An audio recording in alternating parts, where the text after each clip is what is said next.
आज देशाचे पंतप्रधान आदरणीय मोदी साहेबांचे कोल्हापूरमध्ये महायुतीच्या उमेदवारांसाठी प्रचार सभा आहे आणि त्यावर बोलत असताना संजय राजाराम राऊत ह्याचं म्हणणं असं आहे की देशाच्या पंतप्रधानांनी कोल्हापूरच्या गादीचा अपमान करू नये, छत्रपती घराण्याचा अपमान करू नये,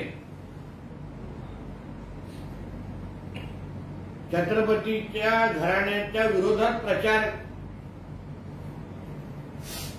करायला येणं म्हणजे तो गादीचा अपमान। तर मग मी संजय राजाराम राऊतला सांगेन की मग हाच नियम, हीच भूमिका तुम्ही साताऱ्यामध्ये का घेतली नाही? तिथे छत्रपती उदयनराजे भोसले उभे आहेत, ती गादी पण आमच्यासाठी तेवढीच महत्वाची आहे, तेवढीच मोठी आहे। शिवरायांच्या वंशजांच्या विरोधात मग तुतारीचा उमेदवार का उभा आहे? मग जो नियम तुम्हाला कोल्हापूरला लावायचा आहे मग तोच नियम तुम्ही साताऱ्याला लावा। तिथे तुम्ही गादीचा अपमान करत नाही आहात, थेट उदयनराजे भोसलेंच्या विरोधात तुमचे शशिकांत शिंदे तुतारी वाजवायला तिथे बसलेले आहेत। म्हणून उगाच स्वतःचं ठेवायचं झाकून, दुसऱ्याचं बघायचं वाकून, हे जी काय संजय राजाराम राऊतची घाणेरडी सवय आहे ती सवय आता त्यांनी बंद करावी। तुम्ही पहिला साताऱ्याच्या उमेदवार थांबवा, मग आम्ही विचार करू। आणि देशाचे पंतप्रधान हे उमेदवाराच्या प्रचारासाठी येत असताना देशासाठी त्यांनी काय केलं आणि कोल्हापूरकरांचं त्यांच्यावर किती प्रेम आहे हे पाहायचं असेल तर संजय राजाराम राऊतला गर्दीमध्ये खुर्ची मी लावून बसवतो, बघा तिकडे आमच्या पंतप्रधान मोदीजींची मॅजिक।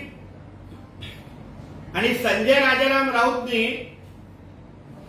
वंशजांचे पुरावे मागितलेले होते अगोदर, म्हणून तुझ्या तोंडातून आमच्या छत्रपती घराण्याच्या बाजूनी काही ऐकणं हाच मुळामध्ये फार मोठा अपमान आहे।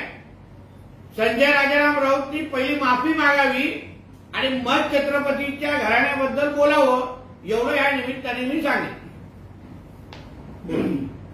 शाहू महाराजांनी राज्याला आणि देशाला पुरोगामी विचार दिले। जे शाहू महाराज छत्रपती शिवाजी महाराजांचे वंशज आहेत त्यांचा पराभव करण्यासाठी नरेंद्र मोदी महाराष्ट्रात येतात हे ऐकून मला अजिबात धक्का बसला नाही संजय राऊत। मग शाहू महाराजांच्या वंशजाबद्दल तुम्हाला एवढी चिंता आहे, मग आमच्या साताऱ्याच्या आमचे उदयनराजे भोसले, छत्रपती उदयनराजे भोसले उभे आहेत, महाराजांच्या शिवाजी महाराजांच्या वंशजाची ती गादी आहे, मग तिथेच हा नियम का लावला नाही? तुमचे जे काय शशिकांत शिंदे तुतारीच्या नावाने तिथे उभे आहेत, मग त्या निमित्ताने त्या गादीचा अपमान होत नाही का?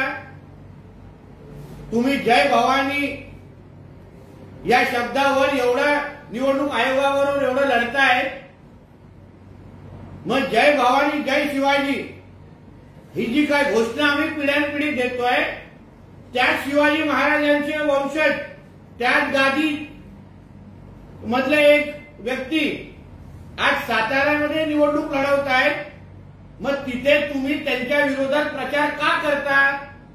कशी हिंमत तुमची होते? हे छत्रपती शिवरायांचा अपमान नाही का? तिथे शरद पवार साहेब विरोधात जाणार नाही, तिथे तुमच्या उद्धव ठाकरे जाऊन भाषण करणार नाही, मग कोल्हापूरला एक नियम आणि साताऱ्याला वेगळा नियम असं चालणार नाही। छत्रपती शाहू महाराजांना बिनविरोध निवडून द्यावं ही आमची भूमिका होती।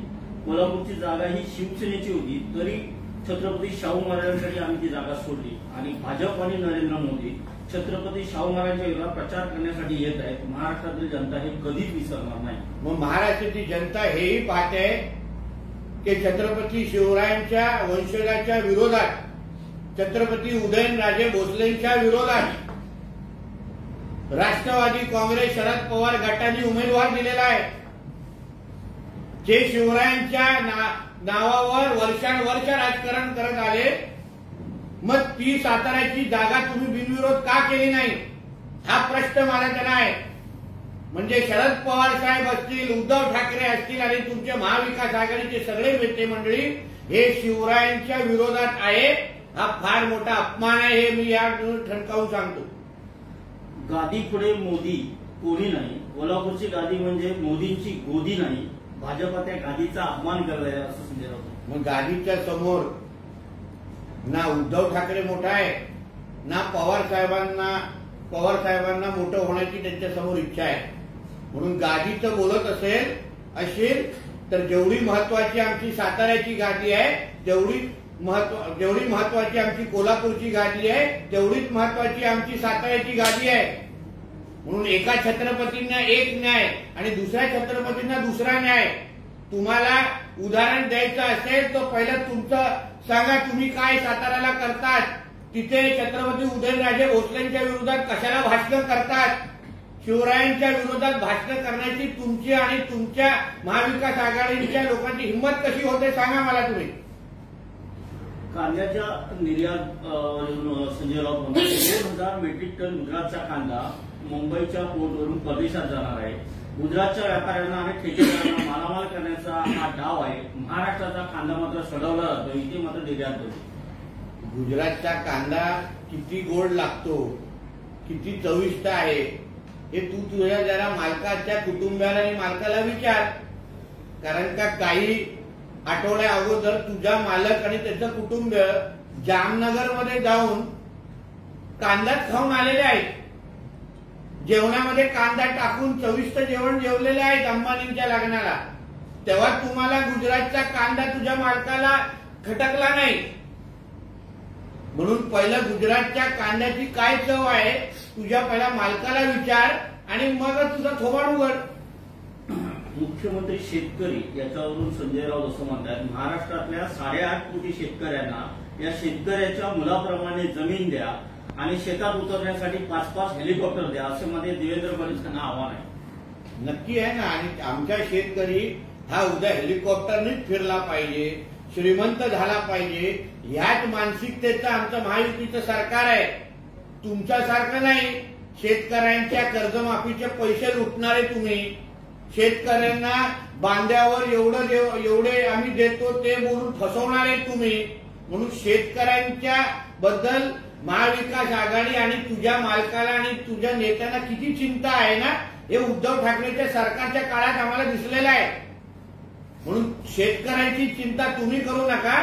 महाविकास आघाडी आणि मोदीजींच्या महायुतीच्या आणि मोदीजींच्या नेतृत्वाखाली महाविकास आघाडीपेक्षाही चांगला शेतकरी जगेल, टिकेल आणि वाढेल एवढा शब्द मी या निमित्ताने देतो. जाहीरनाम्यावरून संजय राऊत म्हणतायत की त्यांच्या जाहीरनाम्याचा तसा काही उपयोग नाही. अजित पवार किंवा शिंदे गटाचा एकही उमेदवार निवडून येणार नाही. शिर्डीत विमानातून वेगळ्या प्रकारचं सामान आलं असं तेथील लोक सांगत आहेत.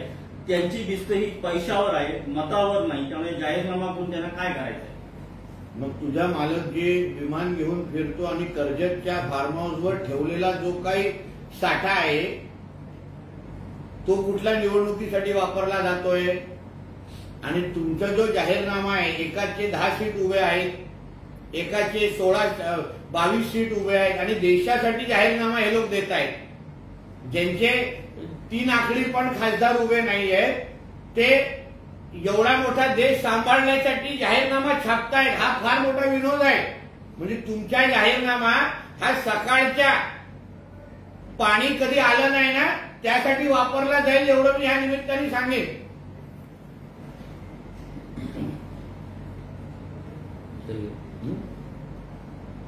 उत्तर मध्य मुंबईत काँग्रेस विरुद्ध काँग्रेस वर्षा गायकवाड यांना उमेदवारी दिली आहे. नासिम खान त्यामुळे काँग्रेसमध्ये अजून खूप फटाके फुटायचे आहेत. दिवाळीच्या अगोदरच काँग्रेसमध्ये एवढे फटाके फुटणार आहेत, एवढे रॉकेट उडणार आहेत ना, काँग्रेसला कार्यालयासाठी जागा मुंबईमध्ये राहणार नाही, एवढं तुम्ही आगे पुढे पुढे बघा काय होत आहे. म्हणून ये तो सुरुवात आहे, अभी तो काँग्रेसची दुकान बंद होणी बाकी आहे.